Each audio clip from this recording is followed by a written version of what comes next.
ఓం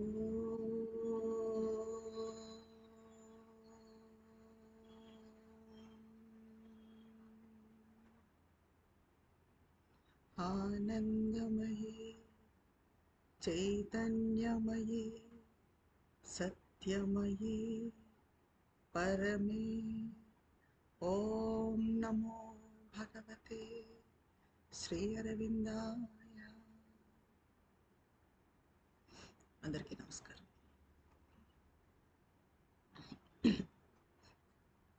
ఈరోజు మన topic difficulties and progress, కష్టాలు అండ్ పురోగతి, మన అభివృద్ధి. కష్టాలు సమస్యలు అనేవి మనకి మామూలు జీవితంలోనే కాకుండా యోగ సాధనలో, మామూలు జీవితంలో కన్నా యోగ సాధనలో ఎక్కువగా వస్తాయి. ఎందుకంటే మామూలు జీవితంలో బయటకు కనిపిస్తాయి, కానీ యోగ సాధనలో మనకు మనం పడే కష్టాలు, మనకు మనం ఎదుర్కొనే ఆటంకాలు. సో దాని గురించి మదర్ ఏం చెప్పారు అన్నది ఒకసారి చూస్తాం. మదర్ అంటారు, ఈ కష్టాలు సమస్యలు అన్నవి మనము ఎప్పటికప్పుడు పరిష్కరించుకోవాలి మనం ప్రోగ్రెస్ కావాలంటే. ఎలా అంటే, ఉదాహరణకి ఇప్పుడు మనము ఏదైనా ప్రయాణం చేస్తున్నాము, ఒక బరువైన మూట తల మీద పెట్టుకొని ప్రయాణం చేసామనుకోండి, మన నడక ఎలా సాగుతుంది? చాలా కష్టంగా ఉంటుంది. మనం గమ్యం చేరటానికి చాలా టైం పడుతుంది. అదే ఆ మూటలోంచి ఒక్కొక్క వస్తువు తీసేసుకుంటూ పోయినాం అనుకోండి, లైట్ చేసుకుంటూ మూటను, అప్పుడు మనం తొందరగా గమ్యం చేరగలుగుతాం. సో అలాగే మనకున్న సమస్యలు కానీ, ఈ కష్టాలు కానీ ఒకటొక్కటి పరిష్కరించుకుంటూ పోవాలి. అలా పరిష్కరించుకుంటూ పోతే మనం ప్రోగ్రెస్ కాగలుగుతాం.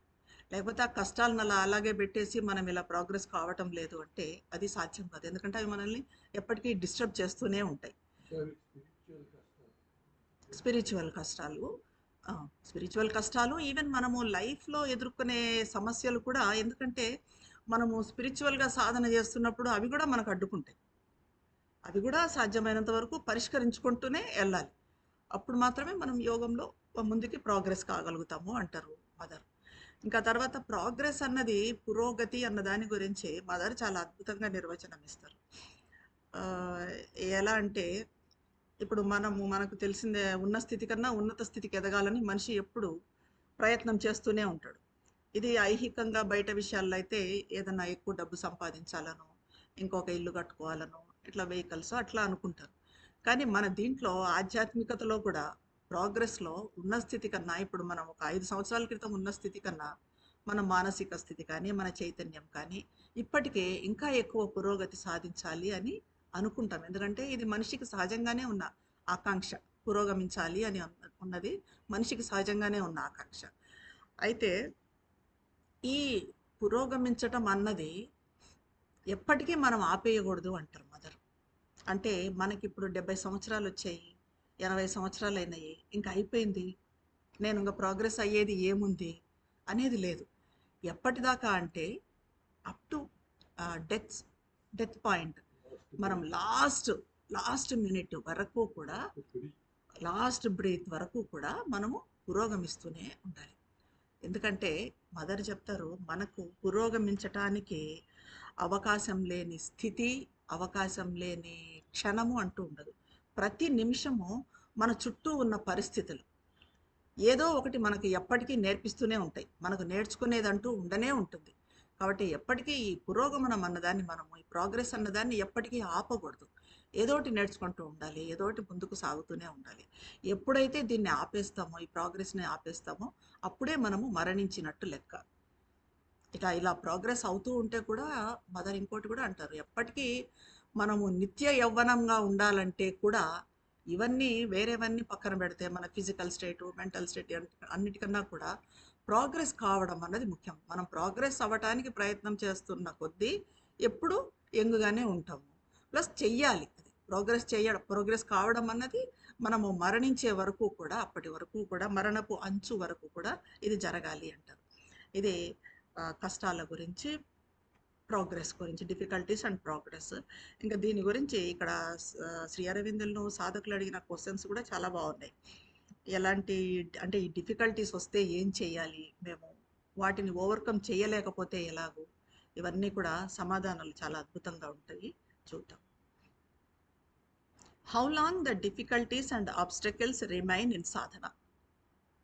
మనకు కూడా అనిపిస్తూ ఉంటుంది, ఎన్నిసార్లు చేసినా ఈ కష్టాలు వస్తూనే ఉంటాయి, ఇంకా ఎంతకాలం ఇది, ఎంతకాలం ఈ కష్టాలు ఉంటాయి సాధనలో మాకు అని.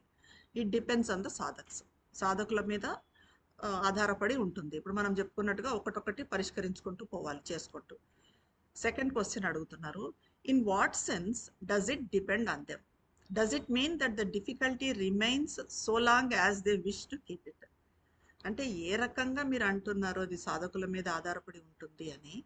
సాధకులు అవి కావాలనుకొని పెట్టుకున్నంత వరకు, ఆ కష్టాలని కావాలి అని కోరుకున్నంత వరకు, పెట్టుకున్నంత వరకు అవి కంటిన్యూ అవుతాయి అని అడుగుతున్నారు.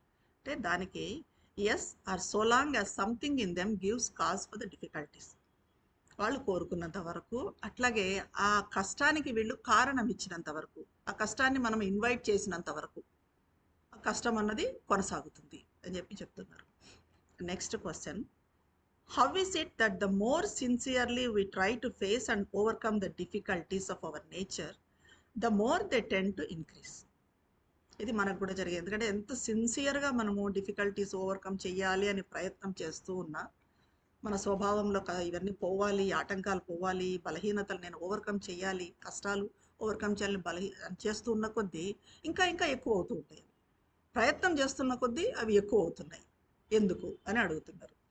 దానికి చెప్తూ ఉన్నారు, it is the opposing or adverse forces. ఇది మనం అర్థం చేసుకోవాలి. ఎందుకంటే ఎన్నిసార్లు చేసినా కూడా ఈ కష్టం పోవడం లేదు అనేసి మనకు ఒక రకమైన డిప్రెషన్ రాకూడదు. అది ఎందుకు జరుగుతుంది అంటే, it is the opposing or adverse forces that attack because they are afraid of their control over men being taken from them by the success of the sadhana. ఇవి అడ్వర్స్ ఫోర్సెస్ అటాక్ చేయడం వలన, ఎందుకంటే మనము సాధనలో ప్రోగ్రెస్ అవుతూ ఉండడం అన్నది ఈ నెగిటివ్ ఫోర్సెస్కి, వ్యతిరేక శక్తులకి ఇష్టం ఉండదు. కాబట్టి అవి ఇంకా ఇంకా ఎక్కువగా మనల్ని అటాక్ చేస్తాయి. కాబట్టి మనకి ఇంకా ఇంకా కష్టాలు ఎక్కువ అవుతాయి. అయితే దానికి ఏం చేయాలా అన్నది కూడా చెప్తారు. నెక్స్ట్ క్వశ్చన్ అడుగుతున్నారు, when ever I find my self inwardly in a good condition and make a sincere effort to progress, I find the difficulties tend to increase. Why does it happen like this? నేను ఎప్పుడు మంచి పరిస్థితిలో, మంచి స్థితిలో ఉన్నాను అని అనుకొని ఒక సిన్సియర్ ఎఫర్ట్, నిజాయితీగా ప్రయత్నం చేస్తే ప్రోగ్రెస్ కోసము, ఎప్పుడు అలా చేసినా కూడా ఇంకా ఇంకా డిఫికల్టీస్ ఎక్కువ అవుతున్నాయి, ఇంకా ఇంకా ఎక్కువ అవుతున్నాయి. ఎందుకు ఇలా అవుతుంది అని అంటే, దానికి it is not you alone who feel that, everybody has that experience. మనకు ఒక్కరికే వచ్చేది కాదు ఇది, అందరికీ ఉన్న సమస్య.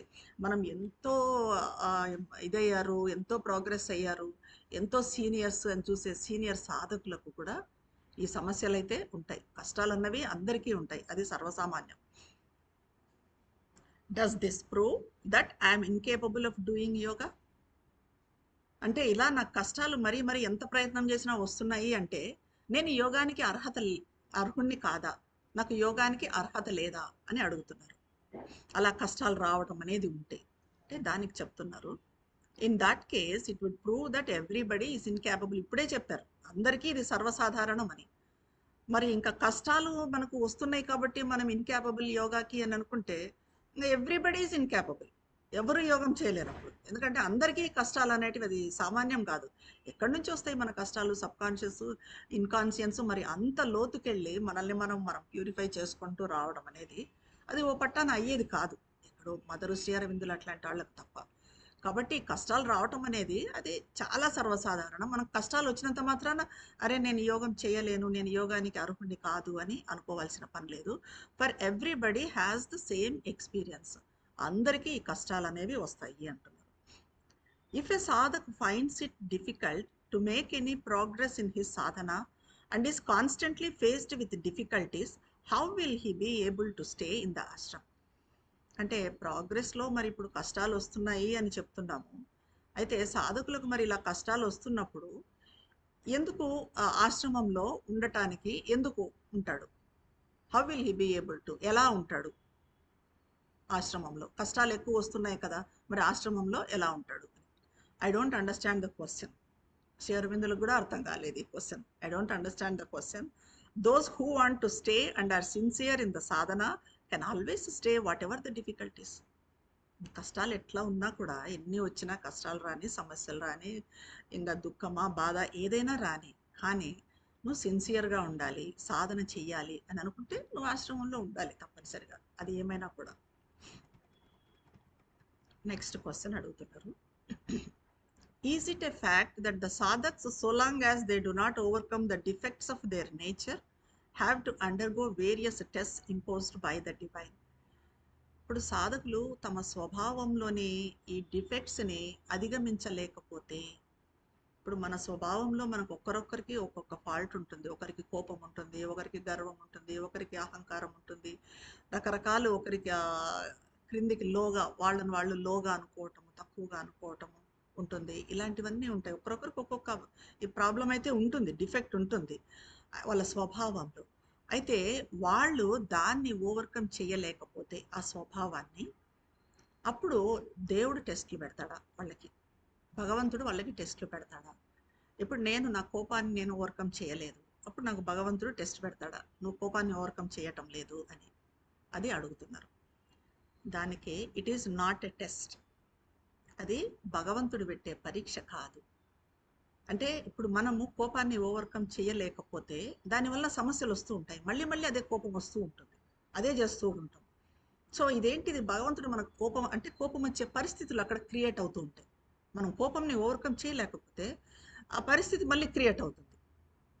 మరి ఇదేంటి, భగవంతుడు మనకు పెట్టే టెస్ట్. అసూయ ఏదైనా కూడా, ఏ డిఫెక్ట్ అయినా కూడా మనలో ఉన్నది, మళ్ళీ అక్కడ అది ఉంటుందన్నమాట ఆ పరిస్థితి. మరి ఇదేంటి, భగవంతుడు పెట్టే టెస్ట్ అంటున్నారు. దానికి ఆన్సర్ చూడండి ఎంత బాగుందో. It is not a test. ఇది భగవంతుడు పెట్టే టెస్ట్ కాదు, పరీక్ష కాదు. It is only the natural law that they have to overcome these things before they can realise the aim of yoga. It is ప్రకృతి సహజ ధర్మం. మనకు మరీ మరీ ఆ పరిస్థితులు రావడం అనేది అది నేచర్ చేస్తుంది, అది న్యాచురల్ లా, ప్రకృతి ధర్మం.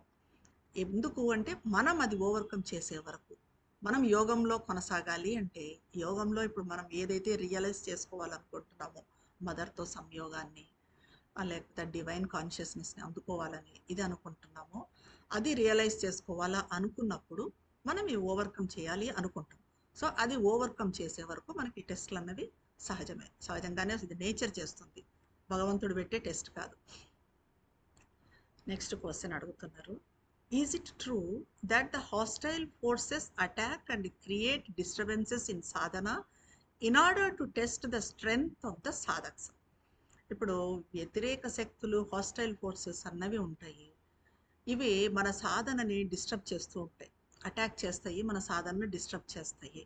అయితే అది మన స్ట్రెంగ్త్ని టెస్ట్ చేయటానికే, మనం ఎంత మటుకు బలంగా ఉన్నాము, ఎంత మటుకు సాధనలో కంటిన్యూ కాగలము అని టెస్ట్ చేయటానికి ఈ వ్యతిరేక శక్తులు మనల్ని ఇలా అటాక్ చేస్తూ ఉంటాయా, మనల్ని డిస్టర్బ్ చేస్తూ ఉంటాయా అని అడిగారు. దానికి the hostile forces make it their function to attack and disturb the sadhaks. But if there were no wrong movement and no imperfection and weakness, they would not be disturbed. వ్యతిరేక శక్తులు, hostile forces పనే attack చేయడం, అవి చేసేది attack చేయడం, మనల్ని test చేయడానికి అదంతా కాదు. వాటి ఫంక్షన్ ఏంటి అంటే అటాక్ చేయడము, మనల్ని డిస్టర్బ్ చేయడము. కానీ మనలో అక్కడ ఒక రాంగ్ మూమెంట్ కానీ, తప్పుడు చలనం కానీ, ఇంపర్ఫెక్షన్ అపరిపూర్ణత కానీ, ఒక బలహీనత వీక్నెస్ కానీ లేకపోతే ఇవి డిస్టర్బ్ చేయడం అంటూ ఉండదు, ఈ హాస్టైల్ ఫోర్సెస్ డిస్టర్బ్ చేయడం ఉండదు. నెక్స్ట్ క్వశ్చన్ అడుగుతున్నారు. How can I know whether I'm progressing in sadhana and the transformation of my being by the Mother's force and grace? అంటే నేను పురోగమిస్తున్నాను అని కానీ, మదర్ ఫోర్స్తో, మదర్ అనుగ్రహంతో నా అస్తిత్వము ట్రాన్స్ఫార్మ్ అవుతుంది అని కానీ, రూపాంతరం చెందుతుంది అని కానీ నాకు ఎలా తెలుస్తుంది? మనకు ఎలా తెలుస్తుంది మనం ట్రాన్స్ఫార్మ్ అవుతున్నామా లేదా అని? మనం సాధన చేస్తున్నాము, ప్రయత్నం చేస్తున్నాము, మరి మదర్ ఫోర్స్తో, మదర్ అనుగ్రహంతో మనం పురోగమిస్తున్నామా లేదా, ఎలా తెలుస్తుంది ఇది అని అడుగుతున్నారు. దానికి శ్రీ అరవిందులు అంటున్నారు, if it is being done you will be conscious of it. ఈ ప్రోగ్రెస్ అనేది మదర్ అనుగ్రహంతో మనలో జరిగితే మనకు అది తెలుస్తుంది. మనకు చైతన్యవంతంగా ఉంటాం, దాని గురించి మన ఎరుకలో ఉంటుంది, అది will be conscious of it. Next అడుగుతున్నారు.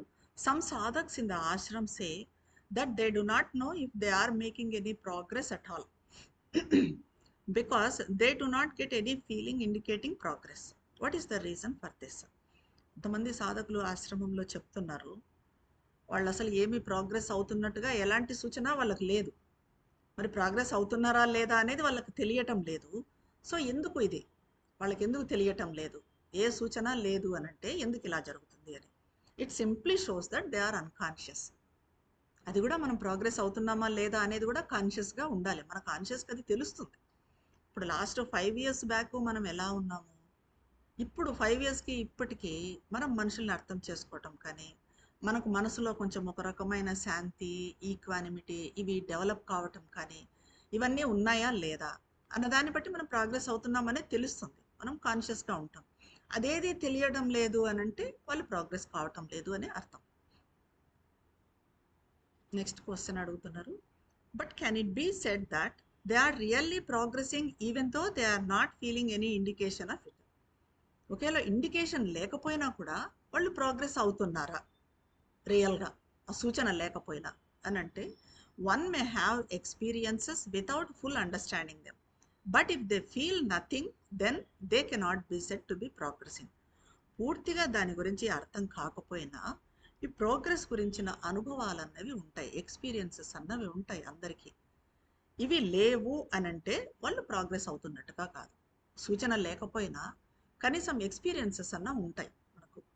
అంటే ఒక సిచ్యుయేషన్ వచ్చిందనుకోండి, ఫర్ ఎగ్జాంపుల్ అదే సిచ్యుయేషన్ 10 years బ్యాక్ మనం ఎలా ఫేస్ చేసాము, ఇప్పుడు ఎలా ఫేస్ చేస్తున్నాము, దాంట్లోనే మనకు డిఫరెన్స్ తెలుస్తుంది. ప్రోగ్రెస్ అయ్యామా లేవా అని. దానికి ఏం పెద్ద సూచన అవసరం లేదు మనకి.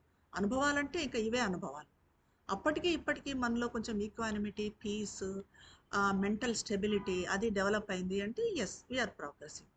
అదేం లేదు, అప్పటికి 10 ఏళ్ల క్రితంకి ఇప్పటికీ ఒకటే రకంగా ఉన్నాము, మనము సాధన చేస్తున్నాము, అదే రకంగా ఉన్నాము అంటే మనము ప్రోగ్రెస్ కావటం లేదు అని అర్థం అన్నమాట. నెక్స్ట్ క్వశ్చన్ అడుగుతున్నారు, when a sadhak begins to get experiences does it mean that he is progressing? అంటే మీరు అనుభవాలు అంటున్నారు ఇప్పుడు, మరంటే అనుభవాలు వస్తున్నాయి అంటే సాధకుడు అతను ప్రోగ్రెస్ అవుతున్నట్ట, పురోగమిస్తున్నట్ట. It shows that he is progressing. డెఫినెట్గా మనకు అనుభవాలు వస్తున్నాయి, ఇప్పుడు నేను చెప్పినట్టే దానికి దీనికి మనకు తేడా తెలిసింది అంటే వీఆర్ ప్రోగ్రెసింగ్, డెఫినెట్గా ప్రోగ్రెస్ అవుతున్నట్టే. కానీ దీనికి ఎండ్ అనేది ఉండదు. ప్రోగ్రెసింగ్ అనే దానికి మనం ఇందాక మదర్ చెప్పుకున్నట్టుగా మనం అబ్బో అయిపోయామని అనుకోవడానికి లేదు. చాలా చిన్న అంశం చేసింటాం మనం, అది ప్రోగ్రెస్ అయినా కూడా అది చాలా గొప్ప విషయం. ఒక చిన్న అంశం మనం పరివర్తన చెందిస్తే అది మనలో ఇండివిజువల్గా జరిగే పరివర్తన మాత్రమే కాదు, విశ్వంలో జరుగుతుంది అంటారు మదర్. ఆ పరివర్తన మనం ఒక్కదాన్ని అధిగమించామంటే, మన కోపాన్ని అధిగమించగలిగాము అంటే అది విశ్వంలో అదే జరుగుతుంది అనమాట. నెమ్మదిగా అది కొంచెం అక్కడ ఆ పాయింట్ అన్నది అక్కడ పడిపోతుంది. సో ఇంత ఇంపార్టెన్స్ ఉంది ఇది. మన ఇండివిజువల్ సాధన అనేది కేవలం మన ఇండివిజువల్కే కాదు, వ్యక్తిగతంగా జరిగేదే కాదు, అదంతా విశ్వం మీద కూడా ప్రభావం చూపిస్తుంది. నెక్స్ట్ అడుగుతున్నారు, if a సాధక్ thinks constantly about his weaknesses and remains unhappy, is it a hindrance in his progress? అంటే ఎక్కువగా మన వీక్నెస్ల గురించే ఆలోచిస్తూ సంతోషంగా లేకుండా, నాకు ఈ బలహీనత ఉంది, నాకు అది బలహీనత ఉంది, నేను దీన్ని ఓవర్కమ్ చేయలేకపోతున్నాను, సాధనలో ప్రోగ్రెస్ కాలేకపోతున్నాను అని అనుకుంటే is it a hindrance to the progress? ప్రోగ్రెస్కి అది ఆటంకమా? ఎస్, అవును, ఆటంకం. He has to think more of the divine and less of himself. ఎక్కువ మన గురించి ఆలోచించకూడదు. నాలో ఈ ఫాల్ట్ ఉంది, నేను అది చేశాను, ఇది చేశాను, పాస్ట్లో అది చేశాను, ఇప్పుడు ఏంటి నాలో ఇది పోవడం లేదు అని ఎక్కువగా ఆలోచించాల్సిన పనిలేదు. ప్రతి ఒక్కరికి ఇవన్నీ డిఫెక్ట్స్ అనేవి ఉంటాయి, కానీ మనం ఆలోచించాల్సింది ఏమంటే ఎక్కువగా డివైన్ గురించి మనం ఎక్కువగా ఆలోచించాలి.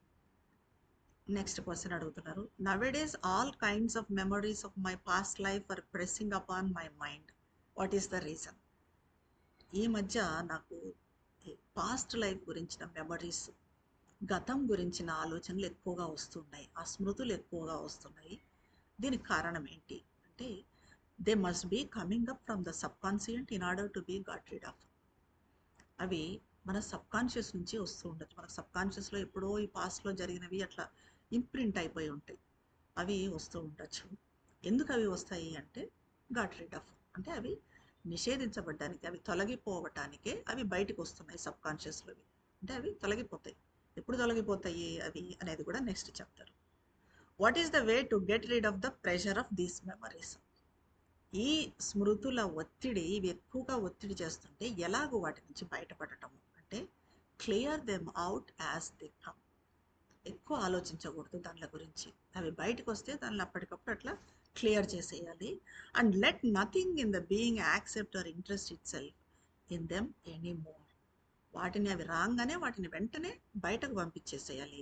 వాటిని గురించి ఇంకా ఆలోచించటం కానీ, వాటిని అంగీకరించడం, యాక్సెప్ట్ చేయటం కానీ, వాటి పట్ల ఆసక్తి చూపడం కానీ ఇలాంటివేవి చేయకూడదు. నెక్స్ట్ క్వశ్చన్ అడుగుతున్నారు. Most of the difficulties and depressions in my sadhana come from the fact that I have a narrow and undeveloped mind. What is the best thing to do to remove this defect? నా సాధనలో చాలా మటుకు కష్టాలు, depressions ఇవన్నీ కూడా నాకేమనిపిస్తుంది అంటే సంకుచితత్వంతో, వృద్ధి చెందని అన్డెవలప్డ్ మైండ్తో, నాకున్న నేరో మైండ్తో, నాకున్న అన్డెవలప్డ్ మైండ్తో, ఆ సంకుచితత్వంతో వస్తున్నాయి ఈ కష్టాలు, ఈ డిప్రెషన్స్ ఇవన్నీ అని నాకు అనిపిస్తుంది. మరి ఈ లోపాన్ని తొలగించుకోవాలంటే ఏం చేయాలి అని అడిగారు. ఇవన్నీ కూడా సాధారణంగా మనకు కూడా వస్తున్న డిఫికల్టీస్, వస్తున్న problems. It is through the psychic that the yoga develops. The mind is not the chief thing. ఇవన్నీ మైండ్ నుంచి వచ్చేవి కదా, వాటిని మనం పట్టించుకోకూడదు. త్రూ ద సైకిక్ మన యోగా డెవలప్ అయ్యేది ఎక్కడ? మన సైకిక్తో డెవలప్ అవుతుంది. కాబట్టి మనం ఎక్కువ కాన్సన్ట్రేట్ చేయాల్సింది మన సైకిక్ బీయింగ్ ఎవాల్వ్ కావడం మీద మనం ఎక్కువ కాన్సన్ట్రేట్ చేయాలి. అంటే సైకిక్ ఎవాల్వ్ అయ్యే సాధనలు ఏం చేయాలి అని, వీటన్నిటి గురించి కన్నా మన నేరో మైండెడ్నెస్ ఇవన్నీ తగ్గిపోతూ వస్తాయి. అన్డెవలప్డ్ మైండ్ ఇవన్నీ ఏ ఉన్నా కూడా మన సైకిక్ బీయింగ్ ఎవాల్వ్ అవుతున్న కొద్దీ అవి తగ్గిపోతూ వస్తాయి.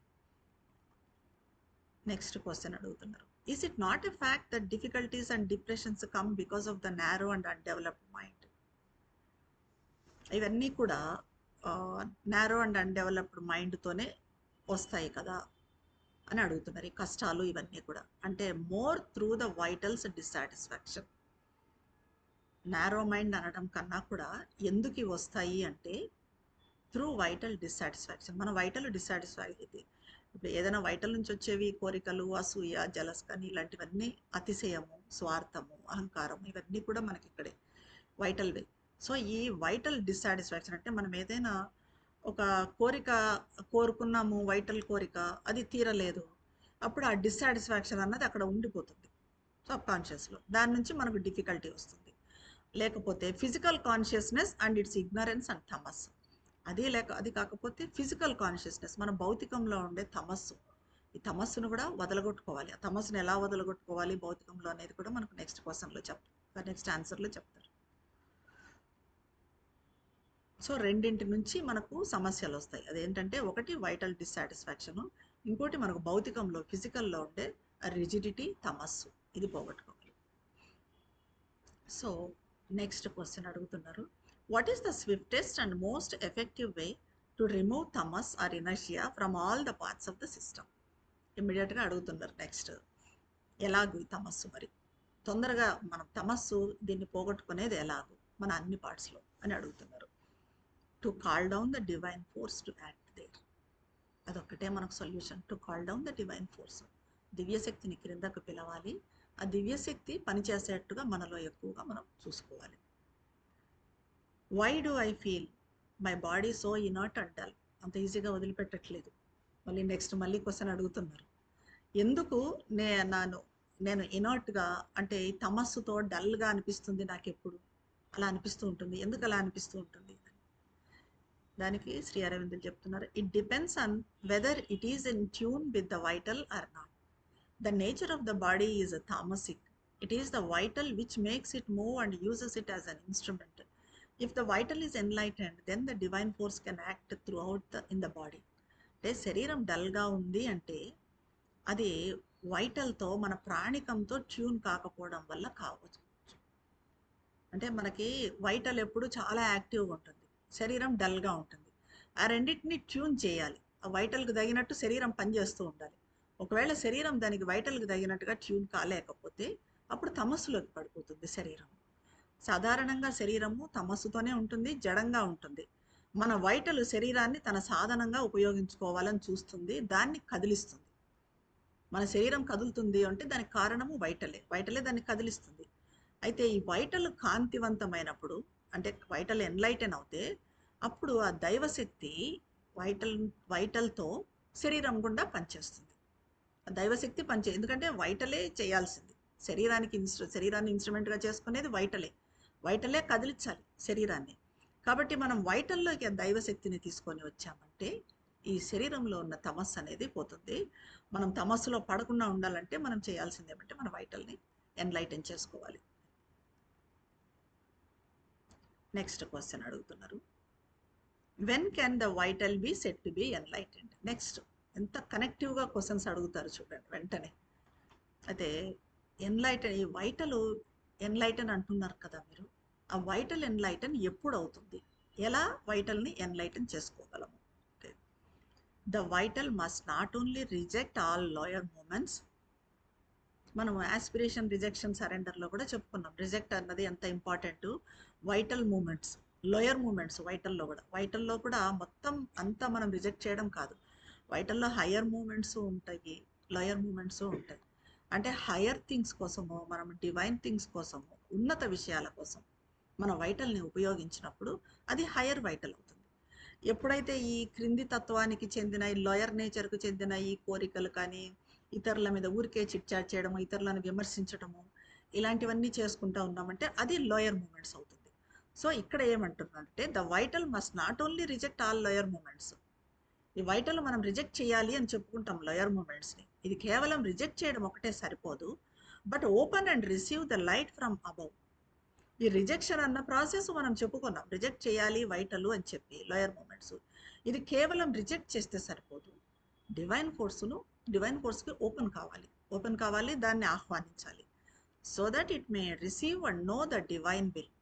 ఎప్పుడైతే ఈ డివైన్ లైట్ని, డివైన్ ఫోర్స్ని, పైనుంచి వచ్చే కాంతిని అందుకుంటుందో వైటల్, అది అందుకోగలిగితే అప్పుడు భగవంతుని సంకల్పం ఏంటి, ఎందుకు ఇదంతా జరుగుతుంది, ఆ ఇంపల్షన్ అనేది, ఆ ప్రచోదన అనేది భగవంతుని ప్రచోదన, భగవంతుని కార్యంలోని ఆ సంకల్పంలోని ప్రచోదన ఏంటి అన్నది తెలుస్తుంది అనమాట.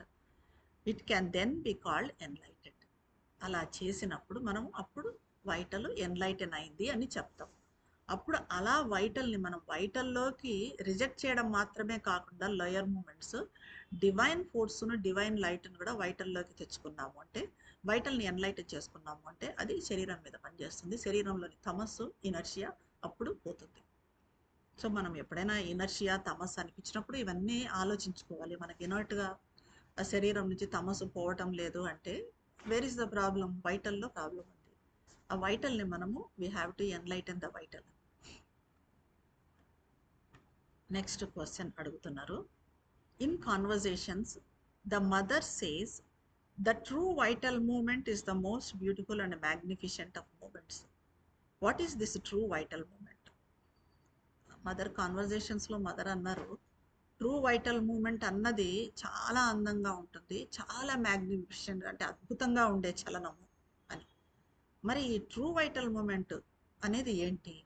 మనకు తెలియదు కదా. వైటల్ మూమెంట్స్ అంటే ఏంటి అని తెలుసు, మరి ట్రూ వైటల్ మూమెంట్ అంటే ఏంటి అంటే, ఆ movement of the vital in its original it is divine nature. యాక్చువల్గా వైటల్ ఒరిజినల్గానే మూలంలో it is with divine nature, దివ్య స్వభావంతోనే ఉంది. ఆ దివ్యత్వంతో పని చేసినప్పుడే, ఇది ఆ దివ్యత్వంకి సరిపోయేటట్టుగా ఇది పని చేసినప్పుడే, దానికోసం పని చేసినప్పుడే మనము వైటల్ అన్నది అప్పుడు ట్రూ వైటల్ అని చెప్పగలుగుతాం. అది ఎలా అంటే, ఎప్పుడంటే నాట్ ఫుల్ ఆఫ్ ఈగోయిజం, ఎప్పుడు అహంకారం లేకుండా, సెల్ఫిష్నెస్ లేకుండా, ప్యాషన్ భావావేశం లేకుండా, కోరిక లేకుండా, ఇవేమీ లేకుండా ఉన్నప్పుడు అప్పుడు మనం దీన్ని మన వైటల్ని ఎలా చెప్తామో ట్రూ వైటల్ అని చెప్తాము, ఎన్లైటెండ్ వైటల్ అని చెప్తాం, మ్యాగ్నిఫిషెంట్ వైటల్ అంటాం. నెక్స్ట్ క్వశ్చన్ అడుగుతున్నారు, how can I get rid of the difficulties that arise in action and in contact with others? ఇది అందరికీ ఉన్న సమస్య.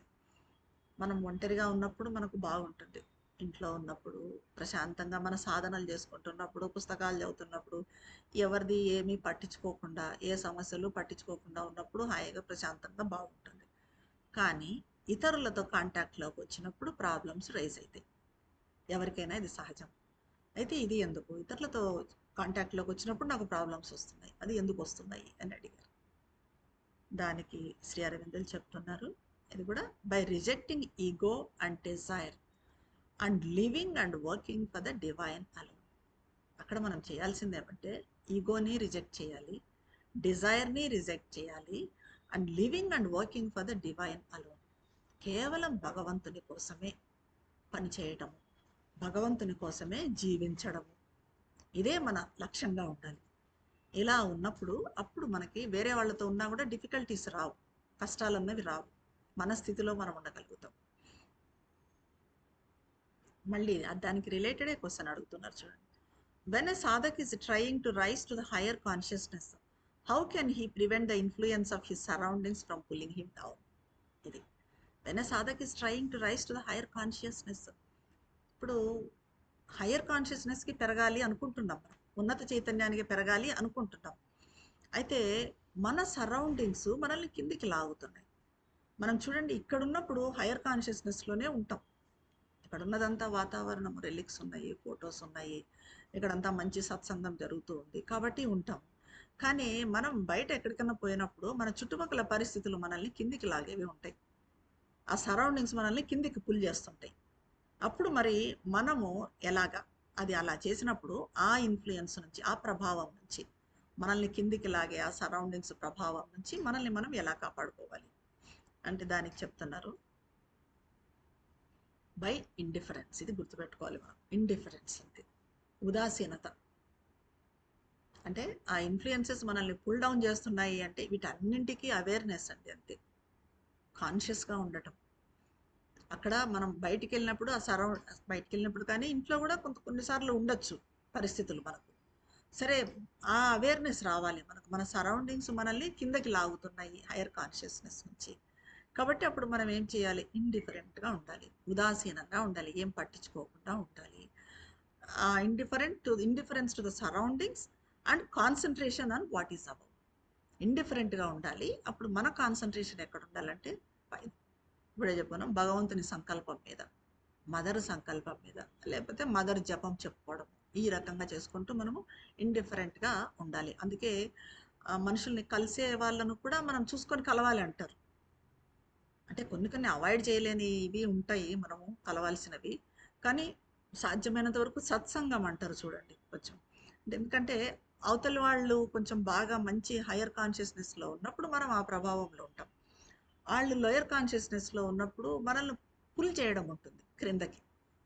అప్పుడు అట్లాంటప్పుడు మనము అది అవేర్నెస్ రావాలి, వీళ్ళు పుల్ చేసే ఇవి, ఈ పరిచయాలు మనకు పుల్ చేసేవి. సో ఇక్కడ మనం ఎలా ఉండాలి? ఇండిఫరెంట్గా ఉండాలి, ఉదాసీనంగా ఉండాలి. దేని గురించి ఎక్కువ ఆలోచించాలి? డివైన్ విల్ గురించి, మదర్ గురించి ఎక్కువ ఆలోచించాలి అని. నెక్స్ట్ క్వశ్చన్ అడుగుతున్నారు. Do or thoughts, good or bad, మంచి కానీ చెడు కానీ, do or thoughts about others affect them in any వే? ఎవరి గురించి అయినా మనం మంచి కానీ చెడు కానీ ఆలోచించాం, మంచిగా ఆలోచిస్తాం, చెడుగా ఆలోచిస్తాం, ఆ ఆలోచనలు అనేవి వాళ్ళని అఫెక్ట్ చేస్తాయా అంటే yes, there is an influence. డెఫినెట్గా ఉంటుంది.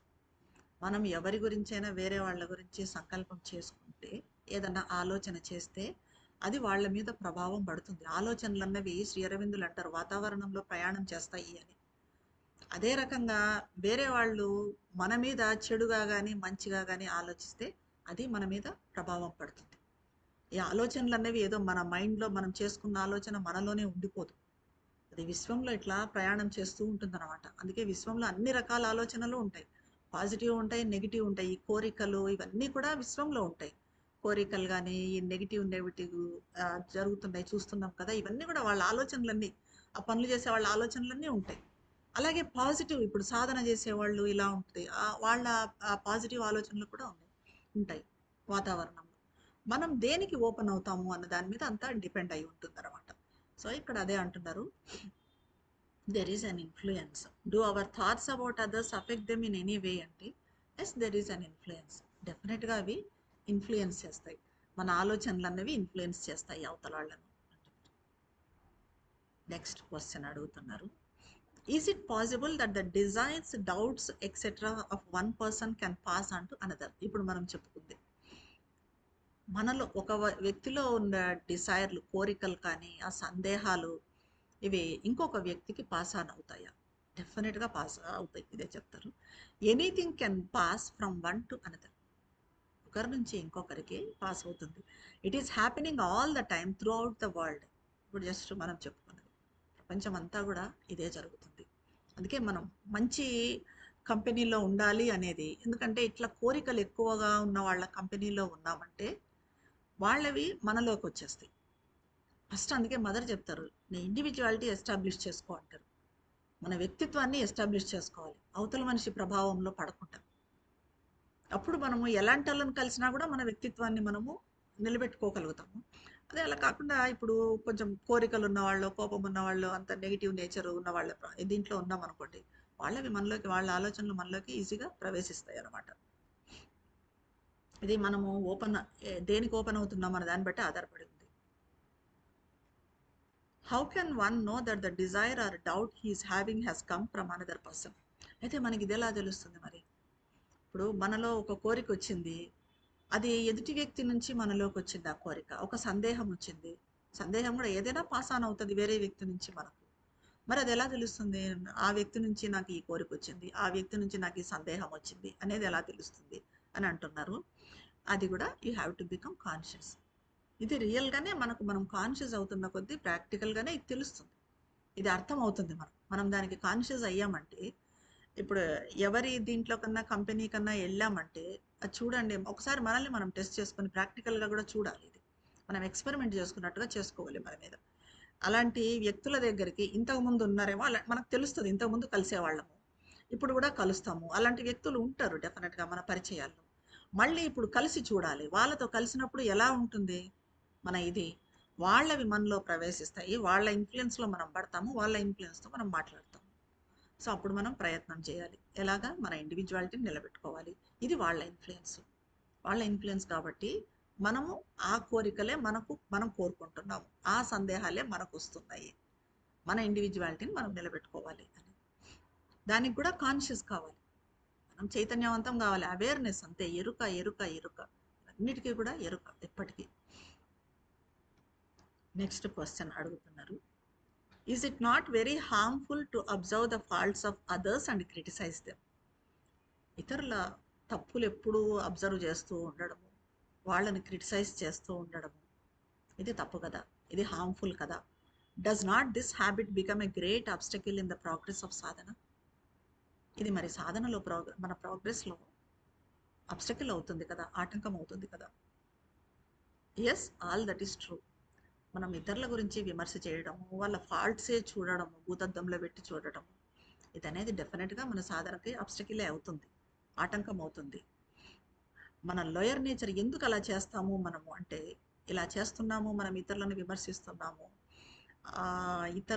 ఇతరుల ఫాల్ట్స్ ఎక్కువ చూస్తున్నాము, విమర్శిస్తున్నాము అని అంటే, అది ఎందుకు అలా జరుగుతూ ఉందంటే, మనం గుర్తుపెట్టుకోవాల్సింది మన లోయర్ నేచరు, ఈ లోయర్ వైటల్, ఆ లోయర్ వైటల్ అని ఇందాక చెప్పుకున్నాం, అది ఒక రకమైన సుఖాన్ని పొందుతుంది ఆ రకంగా చేయడంలో, ఆ రకమైన మాటలు మాట్లాడటంలో, ఆ రకంగా ఉండటంలో, ఇతరులను విమర్శించటంలో మన లోయర్ వైటల్ సాటిస్ఫై అవుతుంది, ఒక రకమైన ప్లెజర్ అన్నది వస్తుంది అనమాట.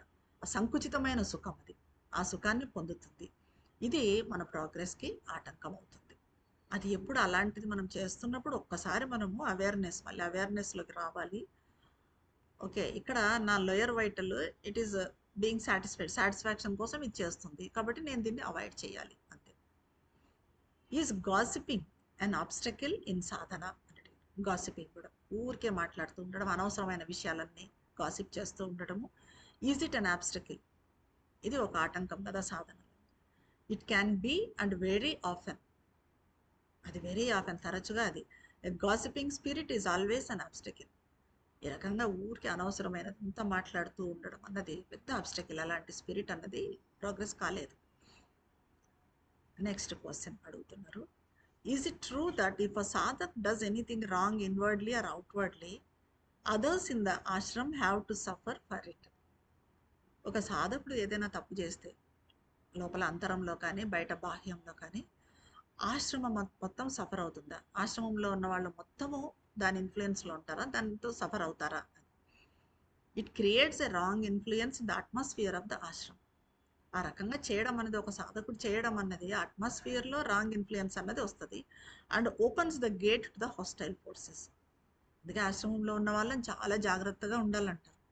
ఎందుకంటే ఆ రకంగా వాళ్ళు రాంగ్ మూమెంట్స్ చేయటము అన్నది ఏమవుతుందంటే హాస్టైల్ ఫోర్సెస్ ఎంటర్ కావడానికి అవకాశం ఉంటుంది. వ్యతిరేక శక్తులు ఆశ్రమంలోకి ప్రవేశిస్తాయి. అప్పుడు ఏమవుతుంది, వ్యతిరేక శక్తులు ఆశ్రమంలోకి వచ్చినప్పుడు మదర్ శ్రీ అరవిందుల మీద ఎక్కువ స్ట్రెస్ పడుతుంది.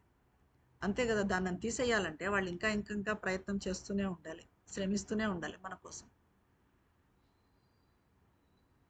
నెక్స్ట్ క్వశ్చన్ అడుగుతున్నారు, is it true that when the sadhaks feel uneasiness or disturbance it is due to their having acted contrary to the divine will? మనలో ఏదైనా అనీజీనెస్ డిస్టర్బెన్స్ ఉంది అని అంటే మనలో ఏమన్నా మనము డివైన్ విల్కి అంటే దైవ సంకల్పానికి వ్యతిరేకంగా పనిచేసాం కాబట్టి మనలో ఆ అనీజీనెస్ అది ఉంటుందా, మనకు ఆ డిస్టర్బెన్స్ అన్నది ఉంటుందా, అంటే మనం డివైన్ విల్కి వ్యతిరేకంగా కాంట్రరీగా పనిచేస్తున్నామా, అప్పుడే ఇది వస్తుందా? It comes from that or it comes from imperfections in their nature. Maybe ఉండొచ్చు. డివైన్ విల్కి, దివ్య సంకల్పానికి ఎప్పుడు మనం, మదర్ సంకల్పానికి ఎప్పుడు మనం కాంట్రరీగా ఉందా, మనలో ఈ అనీజీనెస్, ఈ డిస్టర్బెన్స్ ఉండొచ్చు. ఇంకోటి కూడా ఉండొచ్చు, మన స్వభావంలోని ఇంపర్ఫెక్షన్, అపరిపూర్ణత వల్ల కూడా మనలో అనీజీనెస్, డిస్టర్బెన్సెస్ ఉండొచ్చు. When the sadhak have overcome all the difficulties and obstacles, why do they not go away from the world also forever? అంటే సాధకుడు అన్ని కష్టాలు ఆటంకాలు అధిగమించిన తర్వాత ప్రపంచం నుంచి దూరంగా ఎందుకు పోకూడదు? అన్నీ అధిగమించేశాడు, ఎందుకు ఈ ప్రపంచం, హాయిగా ప్రపంచాన్ని వదిలిపెట్టేసి వెళ్ళిపోవచ్చు కదా అని అడుగుతున్నారు. దానికి చెప్తున్నారు, వై షుడ్ దే, ఎందుకు వాళ్ళు వెళ్ళాలి? If the sadhaks really overcome all the difficulties then the higher consciousness gets partly established on the earth. But what of the rest of the world and their imperfect evolution? వాళ్ళు అన్నీ overcome చేసినా ఎందుకు పోవాలి? వాళ్ళు సాధకులు పూర్తిగా ఆటంకాలు అధిగమిస్తే అప్పుడు ఉన్నత చైతన్యం కొంత మాత్రమే భూమి మీద స్థిరపడుతుంది. ఒక్క సాధకుడు పర్ఫెక్ట్ అయ్యాడు, అన్నీ ఓవర్కమ్ చేశాడు. మనకు సావిత్రి మహాకావ్యంలో కూడా చెప్తారు, సావిత్రి యోగాలో సావిత్రి అంత సెల్ఫ్ రియలైజేషన్ సాధించినా కూడా, డివైన్తో యూనియన్ని సాధించినా కూడా, that is only first perfection అంటారు. అది దాని మీద స్థిరపడమే తప్ప ఇది ప్రపంచాన్ని పూర్తిగా, ప్రపంచ సమస్యను పరిష్కరించదు అంటారు. సో అలాగే సాధకుల ఆటంకాలు పూర్తిగా అధిగమిస్తే ఉన్నత చైతన్యం కొంత మాత్రమే భూమి మీద స్థిరపడుతుంది. మిగిలిన ప్రపంచం సంగతి ఏంటి? కొంచెం స్థిరపడతానే అన్ని సమస్యలు పరిష్కారం కావు కదా. మొత్తం మనది ఏంటి, భూమి మీద దివ్య జీవనం అన్నది మనది, మన లక్ష్యం. అది ఎలా అవుతుంది? వాళ్ళ అపరిపూర్ణ పరిణామం సంగతి ఏంటి?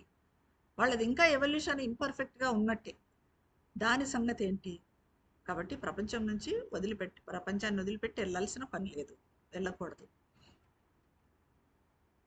నెక్స్ట్ క్వశ్చన్ అడుగుతున్నారు, how can A సాధక్ remain free from illness?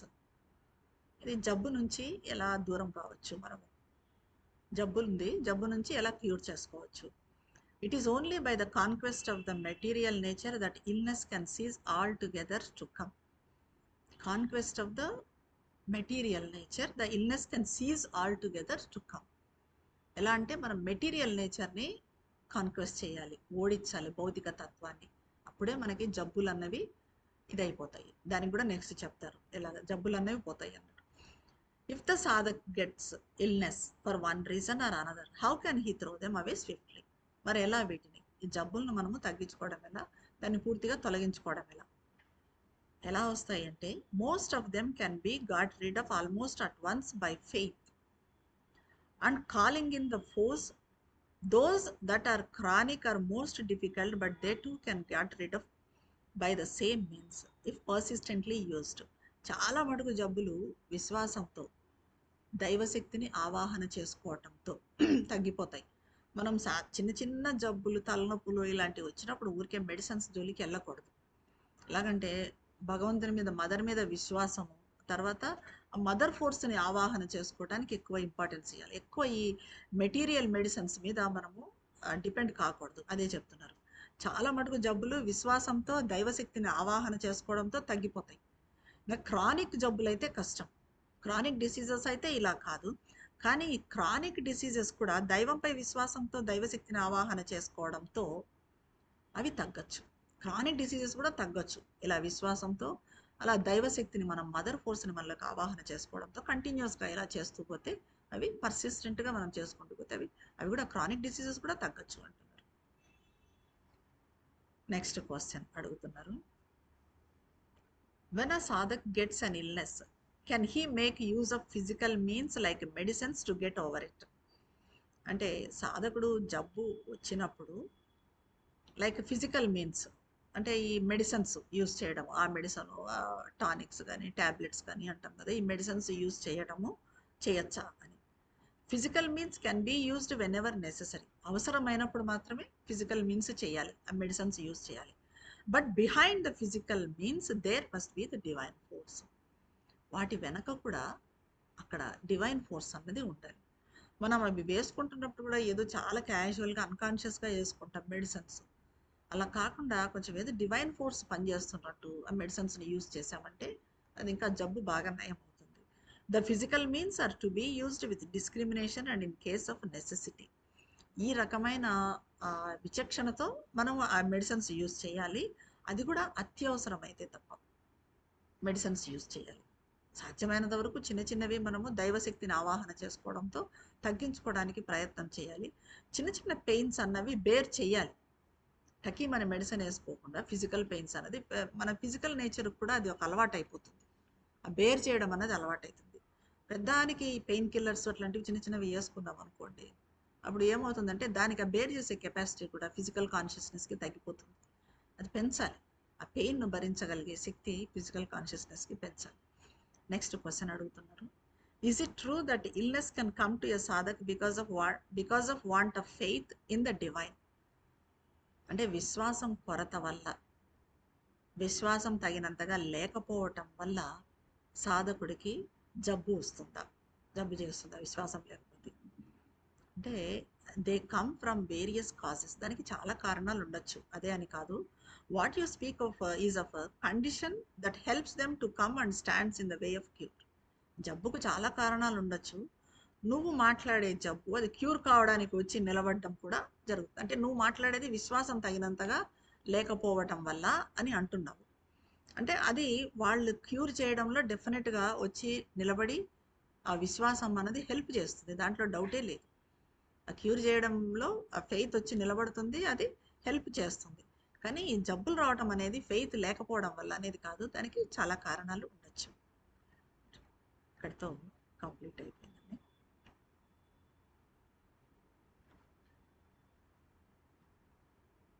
ఇటువంటి దివ్య జ్ఞానాన్ని ప్రసాదించిన శ్రీమాత దివ్య జననికి శతకోటి వందనలు సమర్పించుకుంటాం. ధన్యవాదాలు.